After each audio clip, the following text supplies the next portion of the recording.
Hello friends, this is Jyoti Verma. Today I am going to start with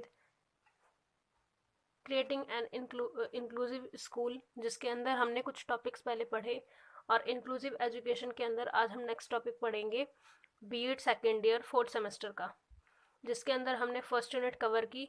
first unit के अंदर ये topic एक हमारा था जिसमें है टाइप्स ऑफ डिसेबिलिटीज़, जो सेकेंड यूनिट का पार्ट है। तो इसके अंदर हम देखेंगे असमर्थता, मतलब जो किसी कार्य के समर्थ नहीं होता, जिसके अंदर जिस बालक के अंदर किसी ऐसी क्षमता का विकास नहीं हो पाता या उसके अंदर कोई ऐसी एबिलिटी नहीं होती जो उसको एक तरीके से सक्षम बनाए उस चीज के अंदर। मतलब जो समर्थता होती है वो क्या होती है बेसिकली, अगर हम देखें तो असमर्थता होती है कि उसके अंदर किसी प्रकार की कमी है। एक तरीके से मानसिक लेवल पे देख लें, अगर हम मेंटली लेवल पे या फिजिकली लेवल पे, सोशली लेवल पे या इमोशनली लेवल पे, तो हम ये 3-4 तरीकों से देखते हैं इसको कि किस तरीके से बच्चा किस चीज़ में असमर्थ है, किस कार्य को करने में असमर्थ है।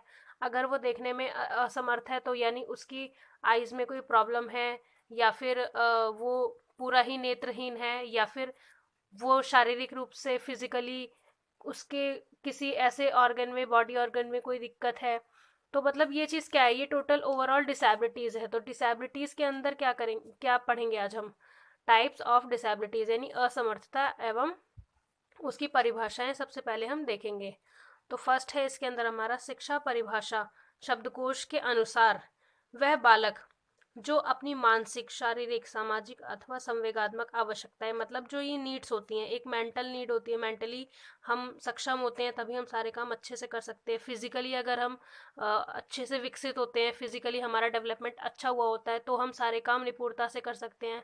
सोशली अगर हमारा डेवलपमेंट अच्छा है तो वो भी एक हमारे लिए पॉजिटिव पॉइंट है। और एक जो इमोशनली होता है, संवेगात्मक रूप से, वो भी हमारी एक नीड जो हमारे लिए अगर हमारे अंदर नहीं है तो वो एक डिसेबिलिटी कही जाती है। तो इसमें क्या है आगे, मानसिक, शारीरिक, सामाजिक अथवा संवेगात्मक आवश्यकताओं में औसत से विशिष्ट हो तथा ये विशिष्टता इस स्तर की हो कि उसे अपनी सक्षम क्षमता के विकास की उच्चतम सीमा तक पहुंचने के लिए विशेष परीक्षण की आवश्यकता हो। मतलब ऐसे परीक्षण की आवश्यकता हो जिससे वो अपने उस कार्य को कर सके जो वो नहीं कर पा रहा है, उसके लिए उनके लिए परीक्षण होता है, विशेष परीक्षण की आवश्यकता पड़ती है। असाधारण अथवा विशिष्ट बालक कहलाता है, मतलब असाधारण है वो, साधारण लोगों से थोड़ा अलग है, मतलब असमर्थ है किसी कार्य को करने में, चाहे वो किसी भी लेवल की, किसी भी प्रकार की डिसेबिलिटी हो, किसी भी प्रकार की अपंगता हो। एक तरीके से हम इसको बोलेंगे कि अपंगता एक होता है कि असमर्थ है किसी चीज में, एक अपंग है और किसी चीज के लिए बाधित हो, यानी मतलब उसको बाधा आ रही हो किसी कार्य को करने के लिए। तो आगे हम पढ़ेंगे कुछ ऐसे टाइप्स डिसेबिलिटी के जो मेन है इसके अंदर। So first we will start with असमर्थता के मुख्य प्रकार यानी डिसेबिलिटी के टाइप्स ऑफ डिसेबिलिटी, जिसके अंदर सबसे पहले हम देखेंगे श्रवण बाधिता यानी हियरिंग इम्पेयरमेंट। हियरिंग मतलब सुनने में जिस बच्चे को, जिस बालक को कोई दिक्कत होती है या वो बिल्कुल नहीं सुन पाता, उसको, उस डिसेबिलिटी को क्या कहते हैं, हियरिंग इम्पेयरमेंट, मतलब श्रवण बाधित, मतलब सुनने में बाधा आना। सेकंड है चाक्षुष बाधिता यानी विजुअल इम्पेयरमेंट। विजुअली मतलब उसको देखने में किसी भी चीज में या तो वो कम दिख रहा है उसको, या तो बहुत ही कम दिख रहा है, या कुछ लेवल पे वो देख सकता है, या तो उसको बिल्कुल नहीं दिख रहा। ये कुछ टाइप्स के इसके अंदर एक तरीके से नेत्र से रिलेटेड होती हैं, आंखों से रिलेटेड, कि किसी को चश्मा लग जाता है बहुत ज्यादा पावर का, और किसी को ऐसा होता है कि बिल्कुल ही नहीं दिख रहा, किसी को दिख रहा है तो उसको ब्लर दिख रहा है, धुंधला दिख रहा है। तो ये चीजें होती हैं इसमें विजुअल इम्पेयरमेंट, मतलब ये भी एक असमर्थता होती है कि वो समर्थ नहीं है कुछ भी विजुअली, मतलब देखने में किसी भी चीज को। नेक्स्ट है वाणी बाधिता यानी मतलब बोलने में बाधा आना, स्पीच इम्पेयरमेंट, मतलब बोलने में या तो वो हकला रहा है या तो उसको बिल्कुल भी वो नहीं बोल पा रहा है। तो ये इसमें भी टाइप्स होते हैं कि किस तरीके का वाणी बाधिता यानी स्पीच इम्पेयरमेंट किस तरीके का है। फोर्थ है इसमें गति विषयक बाधिता, मतलब लोकोमोटर इम्पेयरमेंट। इसी में फिफ्थ हम देखेंगे बौद्धिक बाधिता यानी बौद्धिक लेवल पे, बुद्धि के लेवल पे जो बाधित बाधित होते हैं या उनको बौद्धिक लेवल पे कोई बाधा आती है, यानी इंटेलेक्चुअल इम्पेयरमेंट। सिक्स्थ में देखेंगे अधिगम असमर्थता, मतलब लर्निंग में, किसी भी चीज को सीखने में, अधिगम करने में असमर्थ है कोई भी बच्चा, यानी लर्निंग डिसेबिलिटी, याद करने में। इसके अंदर ज्यादातर बच्चे अमेरिका में पाए जाते हैं कि उनको लर्निंग करने में, जैसे मैथ्स के क्वेश्चंस कैसे लगाने हैं, या फिर हमें किस तरीके से तर्क यानी लॉजिकली किस किस जवाब को देना है, या फिर किसी चीज को लर्न करने में प्रॉब्लम आती है। अमेरिका के अंदर इसका जो एक अच्छा उदाहरण है। नेक्स्ट हम देखेंगे प्रमस्तिष्कीय पक्षाघात यानी कैरेब्रल पाल्सी। ये भी एक तरह की ऐसी डिसेबिलिटी है जो मस्तिष्क से रिलेटेड है। एट्थ है बहुविध असमर्थता यानी मल्टीपल डिसेबिलिटी, जिसके अंदर एक से ज्यादा डिसेबिलिटी होती है।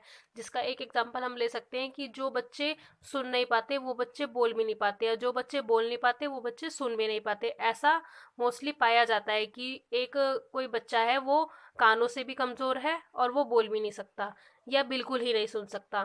तो ये चीजें पाई जाती हैं हमारे समाज में, जिसके अंदर हम कहते हैं कि कौन सी डिसेबिलिटी है, मल्टीपल डिसेबिलिटी। नाइन्थ हम देखेंगे आत्म विमोह यानी ऑटिज्म। सो ये हमने देखी कुछ ऐसी असमर्थता यानी ऐसी डिसेबिलिटी के टाइप्स जो हमने आगे ब्रीफ में पढ़ने हैं। सबसे पहले देखेंगे हम डिसेबिलिटी के टाइप्स का कि इसके अंदर क्या है। श्रवण बाधिता यानी हियरिंग इम्पेयरमेंट। मैंने बताया था आपको हियरिंग इम्पेयरमेंट एक ऐसी डिसेबिलिटी होती है जिसके अंदर हम ब्रीफ में हम सारी चीजें पढ़ेंगे। इसमें श्रवण ज्ञानेंद्री मतलब जो कान एक ज्ञानेंद्री होती है हमारी सुनने के लिए, तो ये जो एक सेंस है हमारा यानी कान, वो एक तरीके से इसके अंदर कमजोर होते हैं। इसमें श्रवण ज्ञानेंद्री संबंधी अंगों में दोष के कारण, मतलब सुनने वाली जो ज्ञानेंद्रिय है कान हमारे, उसके अंदर दोष पाया जाता है। दोष के कारण श्रवण बाधिता यानी श्रवण सुनने में तकलीफ, सुनने में कोई भी बाधा आ रही है। बाधिता के बालकों को सुनने में कठिनाई होती है, मतलब ऐसे बालकों को सुनने में होती है कठिनाई। नेक्स्ट हम देखेंगे इसमें चाक्षुष वादिता। इसमें क्या है, विजुअल इम्पेयरमेंट, मतलब देखने में बच्चों को दिक्कत हो रही है कोई। दृष्टि संबंधी बाधिता यानी आंखों से रिलेटेड जो एक बाधा होती है, जो एक रुकावट होती है। दृष्टि संबंधी बाधिता आंशिक अथवा पूर्ण हो सकती है, मतलब या तो कम हो सकती है थोड़ी बहुत कि उसे ब्लर दिख रहा है, या थोड़ा बहुत कम दिख रहा है, दूर से नहीं दिख रहा, पास से नहीं दिख रहा, या फिर पूरी तरीके से वो नेत्रहीन हो सकता है। पूर्ण रूप से बाधित वाले दृष्टिहीन कहलाते हैं, मतलब जो पूर्ण रूप से बाधित होते हैं उनको क्या कहते हैं, दृष्टिहीन व्यक्ति। थर्ड हम देखेंगे वाणी बाधिता यानी स्पीच इम्पेयरमेंट, यानी बोलने में कोई तकलीफ हो रही है किसी को। वाणी बाधिता में भाषा तथा वाणी की समस्या होती है, या तो भाषा बोलने में कोई तकलीफ हो रही है या फिर वाणी उसकी क्लियर नहीं है। इसके अंदर फर्स्ट है भाषा व्यवस्थित नहीं होती, या फिर सेकंड उच्चारण अस्पष्ट होते हैं। नेक्स्ट हम देखेंगे इसमें फोर्थ गति विषयक अथवा अस्थिवादिता यानी लोकोमोटर इम्पेयरमेंट। इसके अंदर क्या है, जो अस्थि बाधिता होती है, जो अस्थि बाधाएं आती हैं, अस्थि बाधिता का संबंध शरीर के विशिष्ट अंग की अस्थियों का सामान्य रूप से कार्य ना करना होता है। मतलब अस्थियां जो होती हैं हमारे शरीर की, उनका सामान्य रूप से कार्य ना करना क्या कहलाता है, गति विषयक अथवा अस्थि बाधिता यानी लोकोमोटर। हमारी जो मोटर स्किल्स होती हैं वो ठीक से काम नहीं कर पाती। फिफ्थ है इसमें बौद्धिक बाधिता यानी बुद्धि के प्रोस्पेक्टिव में अगर हम देखें तो इंटेलेक्चुअल इम्पेयरमेंट, जिसके अंदर डिस्क्रिप्शन है बौद्धिक बाधिता से अभिप्राय सामान्य बौद्धिक योग्यता की सामान्य से निम्न स्तर की कार्यात्मकता होना है। मतलब फंक्शंस, ऐसे फंक्शंस जो हम सामान्य रूप से अपनी बुद्धि को, अपने माइंड को यूज करके करते हैं, उसकी एक योग्यता का ना होना बौद्धिक बाधिता यानी इंटेलेक्चुअल इम्पेयरमेंट है। इसी में सिक्स्थ हम देखेंगे अधिगम असमर्थता, जिसका मैंने एग्जांपल दिया था अमेरिका का, लर्निंग डिसेबिलिटी यानी याद करने में, किसी चीज को सीखने में डिसेबिलिटी आती है। जो अमेरिका में ऐसे अशक्त मतलब अशक्त भी एक डिसेबिलिटी है। अशक्त बालकों में अधिगम असमर्थी बालकों की संख्या सबसे अधिक है, मतलब ऐसे बालकों की संख्या सबसे अधिक है जो अधिगम करने में यानी लर्निंग करने में असमर्थ है, कुछ भी सीखने में असमर्थ होते हैं। ऐसे बालकों की संख्या अधिक है। ऐसे बालक पढ़ने में या तर्क लगाने में, पढ़ने लिखने में या तर्क लगाने में अथवा गणितीय कौशलों में कमजोर होते हैं, यानी मैथ्स वगैरह लगाने में, लॉजिकल आंसर देने में या फिर पढ़ने लिखने में कमजोर होते हैं। इसी में सेवंथ हम देखेंगे बहुबाधिता यानी मल्टीपल इम्पेयरमेंट, जो एक से ज्यादा डिसेबिलिटीज किसी के अंदर होती हैं, मल्टीपल होती हैं। बहुबाधिता से अभिप्राय है एक साथ कई प्रकार की बाधाओं से ग्रसित होना, मतलब जैसे श्रवण व वाणी दोनों एक साथ होते हैं। जैसे सुनने में भी इंसान को प्रॉब्लम होती है और बोलने में भी। तो सुनने में और बोलने में दोनों तरीके से वो अगर बाधा उत्पन्न हो रही है, ना वो बोल पा रहा है ना सुन पा रहा है, तो वो एक तरीके से मल्टीपल इम्पेयरमेंट है। इसी में हम एट्थ देखेंगे। एट्थ के अंदर है प्रमस्तिष्कीय पक्षाघात यानी सेरेब्रल पाल्सी, यानी इसके अंदर क्या है, ये मस्तिष्क की एक ऐसी दशा होती है, ये एक ऐसी दशा होती है जिसका संबंध गत्यात्मक क्रियाओं, मतलब जो गत्यात्मक क्रियाएं होती हैं को नियंत्रण करने अथवा क्रियाओं में सामंजस्य तथा संतुलन बनाने में होता है। मतलब ये गत्यात्मक क्रियाओं को नियंत्रण करता है, गत्यात्मक क्रियाएं हम ठीक से इसके अंदर नहीं कर पाते।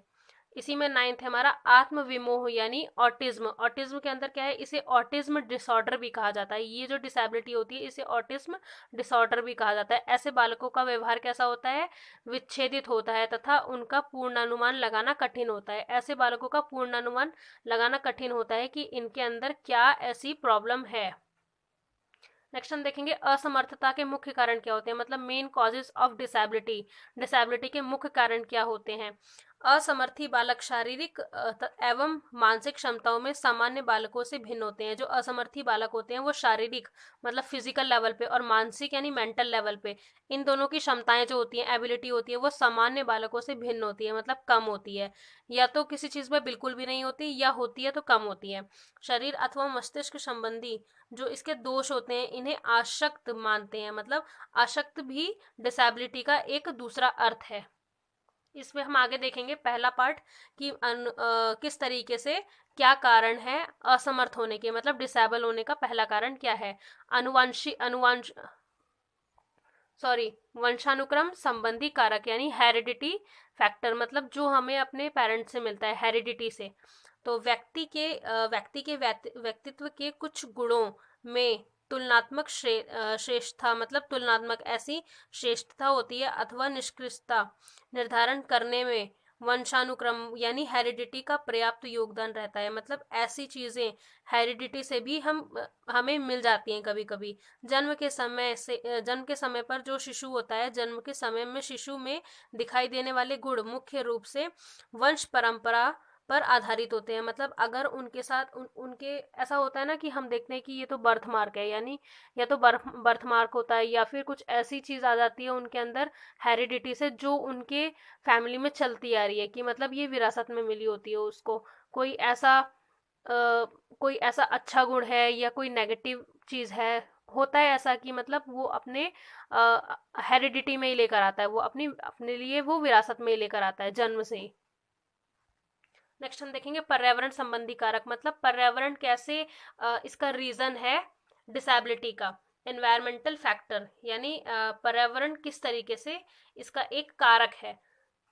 बालकों के विकास में पर्यावरण के कारकों की भूमिका, मतलब पर्यावरण के जो कारक होते हैं उनकी क्या भूमिका होती है, वस्तुगत रूप से निश्चित करना एक अत्यंत कठिन कार्य है, क्योंकि पूर्व नियंत्रणों का अभाव, मतलब जो पहले से जो उनको एनवायरनमेंट से नियंत्रण मिलते हैं, एक तरीके से वो नियंत्रित होते हैं, उसका जो अभाव होता है इसका एक प्रमुख कारण होता है। और फिर कई दिशाओं में वातावरण के कारक जो होते हैं वो सामूहिक रूप से कार्य करते हैं। तो आज हमने देखा और आज हमने पढ़ा कि ऑल पॉइंट्स क्या क्या है हमारे टाइप्स ऑफ डिसेबिलिटी के, क्या डिसेबिलिटी की हमने परिभाषा देखी, उसका अर्थ देखा, और डिसेबिलिटी के हमने प्रकार देखे, उनका भी ब्रीफ में हमने पढ़ा। और उसके बाद हमने देखा कि कौन कौन से ऐसे कॉजेज हैं जिससे डिसेबिलिटी हो सकती है। Thank you so much for watching this video. मेरे चैनल को लाइक करें, सब्सक्राइब करें, कमेंट करें एंड शेयर करें। Thank you so much for watching this video. अगर इस क्वेश्चन से रिलेटेड या किसी अदर क्वेश्चन से रिलेटेड आपकी कोई क्वेरी है तो आप कमेंट बॉक्स में कमेंट कर सकते हैं। Thank you so much.